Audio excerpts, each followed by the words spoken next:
Hello વિદ્યાર્થી મિત્રો, કેમ છો બધા? જ્ઞાન વૃક્ષ ચેનલ પર તમારા સૌનું ખૂબ ખૂબ સ્વાગત છે. દોસ્તો, આજે આપણે કંઈક એવું કરવા જઈ રહ્યા છીએ જે તમારી જીએસઈબી બોર્ડ પરીક્ષાના માર્ક્સ એકદમ પાક્કા કરી દેશે. વિજ્ઞાનનું આ એક એવું ચેપ્ટર છે ને જેમાંથી બોર્ડમાં દર વર્ષે સવાલો આવે જ. તો તમારું પૂરું ફોકસ અહીંયા રાખજો, કારણ કે આજનો આ સેશન ખરેખર એક ગેમ ચેન્જર સાબિત થવાનો છે. હવે શરૂઆત કરીએ રોજિંદા જીવનના એક બહુ જ મસ્ત પ્રશ્નથી. તમે ક્યારે માર્ક કર્યું છે કે રસોડામાં પેલો ગેસ સ્ટવ ચાલુ કરીએ તો એની જ્યોત એકદમ ભૂરા રંગની અને ક્લીન હોય છે, રાઈટ? પણ એની સામે જ્યારે આપણે શિયાળામાં લાકડા સળગાવીને કેમ્પફાયર કરીએ ત્યારે એની જ્યોત પીળી અને ધુમાડાવાળી કેમ હોય છે? ભાઈ, આ કોઈ જાદુ નથી. આ વાસ્તવિક રહસ્યનો જવાબ આજના આપણા આ હાઈ વેટેજ ટોપિકમાં છુપાયેલો છે. તો ચાલો આ રહસ્ય આજે આપણે ઉકેલી જ નાખીએ. ફટાફટ જોઈ લઈએ કે આજના આ એક્સપ્લેનરમાં આપણે કયા કયા મુદ્દાઓ કવર કરવાના છીએ. આપણે સંતૃપ્ત અને અસંતૃપ્ત કાર્બન સંયોજનો વિશે શીખીશું, એમની વચ્ચેનો તફાવત જોઈશું, સમાનધર્મી શ્રેણી કોને કહેવાય એ સમજીશું અને છેલ્લે બોર્ડ પરીક્ષા માટે એક પાવરફુલ ક્વિક રિવિઝન કરીશું. તો સૌથી પહેલાં પાયાથી જ શરૂઆત કરીએ. આપણો પહેલો ટોપિક છે સંતૃપ્ત કાર્બન સંયોજનો. એક્ઝામમાં 3 માર્ક્સ માટે આ વ્યાખ્યા ખરેખર બહુ જ આઈએમપી છે હો. સૌથી પહેલાં તો હાઇડ્રોકાર્બન કોને કહેવાય? શબ્દ પરથી જ ખબર પડી જાય. એવા સંયોજનો જે માત્ર કાર્બન અને હાઇડ્રોજનથી જ બનેલા હોય. હવે એમાં સંતૃપ્ત કાર્બન સંયોજનો એટલે શું? સિમ્પલ ભાષામાં કહું તો જેમાં 2 કાર્બન પરમાણુઓ વચ્ચે માત્ર એકલ બંધ એટલે કે સિંગલ બોન્ડ આવેલો હોય. આ સિંગલ બોન્ડના કારણે બિચારા એકદમ સંતોષી અને શાંત હોય છે, મતલબ કે સામાન્ય રીતે બહુ રિએક્ટિવ હોતા નથી. આ પોઈન્ટ મગજમાં ફિટ કરી લેજો. વિજ્ઞાનની ભાષામાં આ સંતૃપ્ત હાઇડ્રોકાર્બનને આલ્કેન શ્રેણી કહેવામાં આવે છે અને એનું સામાન્ય સૂત્ર છે CnH2n+2. આ કોઈ જાદુઈ મંત્ર નથી, બસ ગણિતનું એક સિમ્પલ ફોર્મ્યુલા છે. સમજો કે કાર્બનની સંખ્યા એટલે કે n જો 1 હોય તો હાઇડ્રોજન 4 થાય એટલે બની જાય મીથેન CH4. જો 2 કાર્બન હોય તો ઇથેન C2H6 અને જો 3 હોય તો પ્રોપેન C3H8. જો આ બધા જ આ એક જ ફોર્મ્યુલાને ફોલો કરે છે ને. ચાલો હવે આજના સેશનના મોસ્ટ આઈએમપી વિભાગ તરફ જઈએ, જ્યાં આ કાર્બનના બંધ થોડાક વધુ ઇન્ટરેસ્ટિંગ બને છે. અસંતૃપ્ત કાર્બન સંયોજનો. વ્યાખ્યા પર પૂરું ધ્યાન આપજો.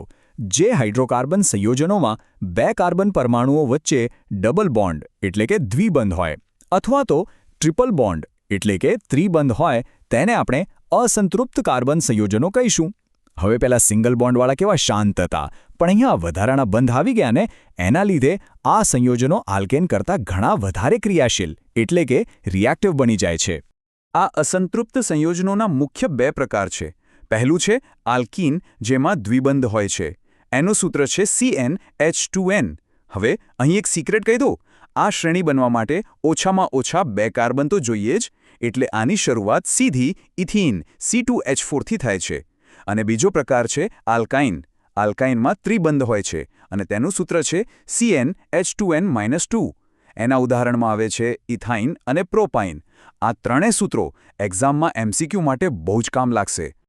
આપણે આગળ વધીએ આપણા ત્રીજા ટોપિક તરફ, સંતૃપ્ત અને અસંતૃપ્ત સંયોજનો વચ્ચેનો તફાવત. દોસ્તો, બોર્ડ પરીક્ષામાં 2 માર્ક્સમાં પૂછાતો આ એકદમ ફેવરેટ પ્રશ્ન છે. અને હા, આપણા પહેલા જ્યોતવાળા રહસ્યનો જવાબ પણ આ જ છે. એકદમ સિમ્પલ છે. સંતૃપ્ત સંયોજનો એટલે આલ્કેન, જેમાં સિંગલ બોન્ડ હોય, જે ઓછા ક્રિયાશીલ હોય અને જ્યારે એને સળગાવીએ ને ત્યારે ધુમાડા મુક્ત ભૂરી જ્યોત આપે છે, બિલકુલ આપણા ઘરના ક્લીન LPG ગેસની જેમ. જ્યારે બીજી બાજુ અસંતૃપ્ત સંયોજનો એટલે કે આલ્કીન અને આલ્કાઇન, જેમાં ડબલ કે ટ્રિપલ બોન્ડ હોય, જે બહુ જ એક્ટિવ હોય અને એ સળગે ત્યારે પીળી અને ધુમાડાવાળી જ્યોત આપે છે, બિલકુલ પેલા સળગતા લાકડાની જેમ. મળી દો ને જવાબ. હવે જઈએ ચોથા મુદ્દા પર, જે છે સમાનધર્મી શ્રેણીના ગુણધર્મો. આ ટોપિક 3 કે 4 માર્ક્સ કિસ્સામાં મુકાવી દેશે.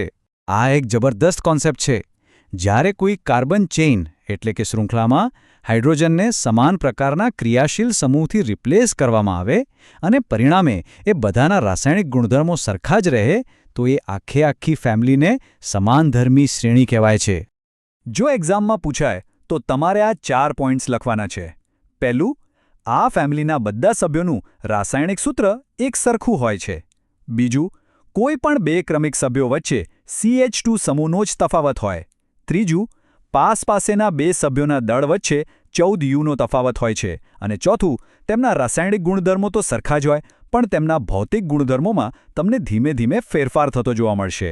આ ચારે પોઈન્ટ્સ લખશો એટલે પૂરા માર્ક્સ પક્કા. પેલા CH2ના તફાવતવાળી વાત પર જરા વધારે ધ્યાન આપજો. આ કેમિકલ ફેમિલીમાં કેવું હોય છે ખબર છે? દરેક નવો આવતો સભ્ય તેના આગળના સભ્ય કરતાં બરાબર 1 કાર્બન અને 2 હાઇડ્રોજન જેટલો જ મોટો હોય છે. છે ને એકદમ સેટ પેટર્ન. અને યાર આ 14U વાળો આંકડો તો મગજમાં પ્રિન્ટ જ કરી લેજો. કોઈ પૂછે કે આ 14 ક્યાંથી આવ્યા તો ગણતરી બહુ સિમ્પલ છે. 1 કાર્બનનું દળ 12 અને 2 હાઇડ્રોજનનું દળ 2 એટલે કે 12 + 2 થઈ ગયા 14 યુનિફાઈડ માસ. બસ આટલો જ તફાવત 2 સભ્યો વચ્ચે હોય છે. ચાલો હવે ફાઇનલ રાઉન્ડ. બોર્ડ પરીક્ષા માટે એક જોરદાર ક્વિક રિવિઝન કરી લઈએ. એક નાનકડી પોપ ક્વિઝ સમજી લો આને. 1 માર્કના પ્રશ્નો માટે આ 5 જવાબો તમને ઊંઘમાંથી ઉઠાડીને પૂછે ને તોય આવડવા જોઈએ. વિચારો, આલ્કેનનું સૂત્ર કયું? Right, CnH2n+2. દ્વિબંધવાળા સંયોજનોને શું કહેવાય? આલ્કીન. સમાનધર્મી શ્રેણીમાં દળનો તફાવત કેટલો હોય? 14U. આલ્કાઇનનો સૌથી પહેલો સભ્ય કયો? ઇથાઇન. અને હા, ક્રમિક સભ્યો વચ્ચે કયા સમૂહનો તફાવત હોય? Exactly, -CH2. સુપર્બ. જો ઘણા સ્ટુડન્ટ્સને આ કાર્બનવાળું ચેપ્ટર અઘરું લાગે છે પણ હકીકતમાં આ બહુ જ સ્કોરિંગ છે. જો તમે આજના આ સૂત્રો અને વ્યાખ્યાઓ મગજમાં ફિટ કરી દીધા તો સમજી લો કે વિજ્ઞાનની બોર્ડ પરીક્ષામાં તમારા માર્ક્સ કોઈ કાપી નહીં શકે. તમારી અત્યાર સુધીની મહેનત 100% રંગ લાવશે. બસ આ જ આત્મવિશ્વાસ સાથે તૈયારી ચાલુ રાખજો. તો દોસ્તો, આજનો આ એક્સપ્લેનર અહીં પૂરો થાય છે. જો તમને આ સેશન મજાનો અને ઉપયોગી લાગ્યો હોય તો અત્યારે જ લાઇક બટન દબાવો, તમારા મિત્રો સાથે આને શેર કરો અને હા, આપણી જ્ઞાનવૃક્ષ ચેનલને સબસ્ક્રાઇબ કરવાનું તો બિલકુલ ભૂલતા નહીં. જતાં તમારા માટે એક બહુ જ ઇન્ટરેસ્ટિંગ પ્રશ્ન. આપણે જોયું કે લાકડું અને ગેસ બંનેમાં કાર્બન તો છે જ, પણ શું આપણા માનવ શરીરમાં પણ કાર્બન રહેલો છે ખરો? અને જો હા, તો એ કયા સ્વરૂપમાં હશે? જરા વિચારો અને તમારો જવાબ ફટાફટ નીચે કમેન્ટ્સમાં જણાવો. બોર્ડ પરીક્ષા માટે તમને સૌને ઓલ ધ વેરી બેસ્ટ.